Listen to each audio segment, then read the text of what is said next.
প্ৰিয় দৰ্শকসকল, আজি মই আপোনালোকৰ ওচৰলৈ লৈ আহিছোঁ এটি খুব সোৱাদ লগা ৰেচিপি, যাৰ নাম হ'ল ভোগ কচুৰ পাতৰ পিটিকা বা চাটনি। এয়া হ'ল আমাৰ ঘৰত থকা কেইজোপামান ভোগ কচুৰ গছ।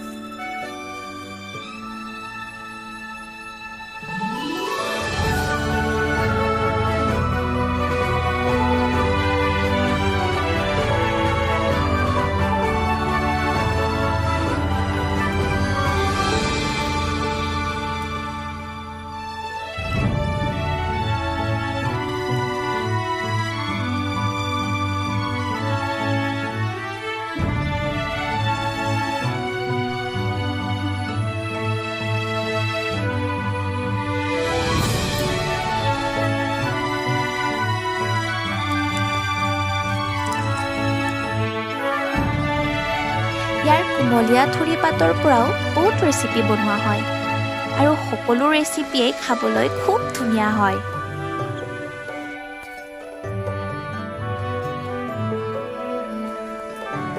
থুৰিৰ ৰেচিপিও মই বনাই দেখুৱাম বাৰু, কিন্তু আজি মই বনোৱা ৰেচিপিটোত লাগিব অলপ বেছিকৈ পুৰঠ হোৱা পাত।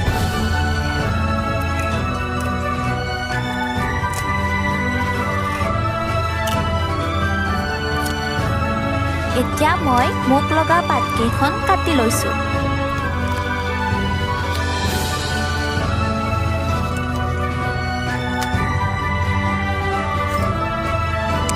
আপোনালোকক যিমান পৰিমাণৰ পাত লাগে কম বেছি পৰিমাণে লৈ ল'ব পাৰে।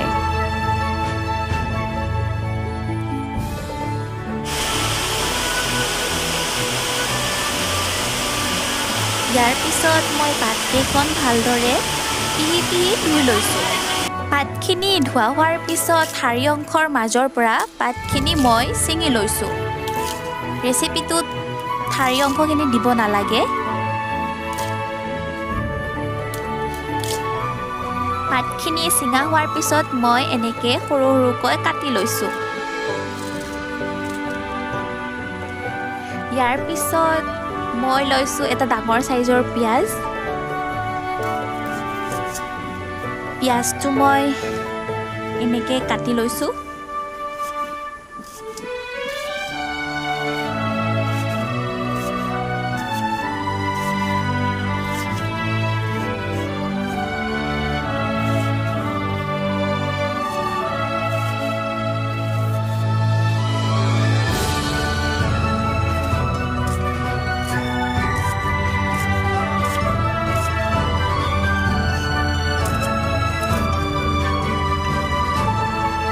পিঁয়াজৰ লগত আমাক আকৌ কি লাগিব মই দেখাই গৈছোঁ।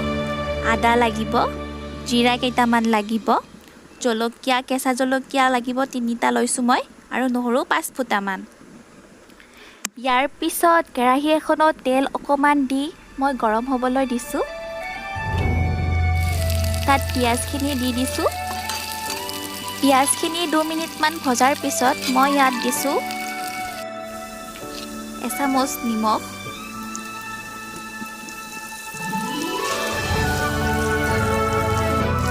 আৰু আধা চামুচ হালধি।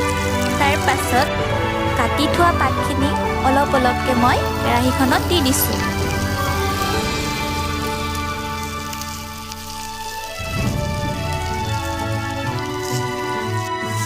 পাতখিনি পানী নিদিয়াকৈ মিডিয়াম ফ্লেমত শুকানকৈ ভাজি থাকিব লাগিব, একেবাৰে সিদ্ধ হোৱালৈকে।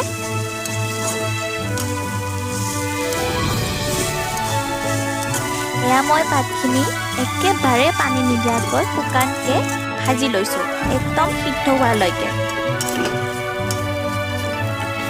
ভজা হোৱাৰ পিছত ঠাণ্ডা হ'বলৈ দি গোটেই সামগ্ৰীসমূহ একেলগে পিচিব লাগিব।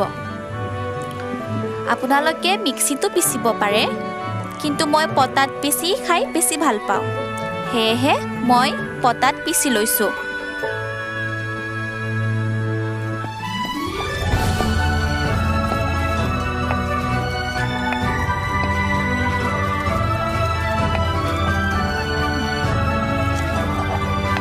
এয়া মই ধুনীয়াকৈ মিহিকৈ পিচি লৈছোঁ আৰু মোৰ পিচা হৈ গ'ল।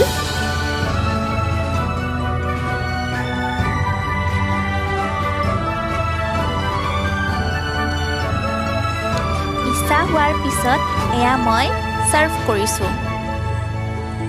তো দৰ্শকসকল, ৰেচিপিটো আপোনালোকেও ঘৰত এবাৰ ট্ৰাই কৰি চাব, খাবলৈ খুবেই ধুনীয়া হয়। এই ৰেচিপিটো মোক মায়ে শিকাইছিলে আৰু তেতিয়াৰ পৰা মোৰ খুব প্ৰিয়। তো দৰ্শকসকল, ভিডিঅ'টো যদি চাই ভাল পালে তেতিয়াহ'লে প্লিজ এটা লাইক কৰি দিব আৰু শ্বেয়াৰো কৰিব আৰু ধুনীয়া ধুনীয়া কমেণ্ট কৰিব, যেন আগলৈ মই আকৌ নতুন নতুন ভিডিঅ' বনাবলৈ উৎসাহ পাওঁ। তো আজিলৈ ইমানতে সামৰণি মাৰিছোঁ। Bye bye.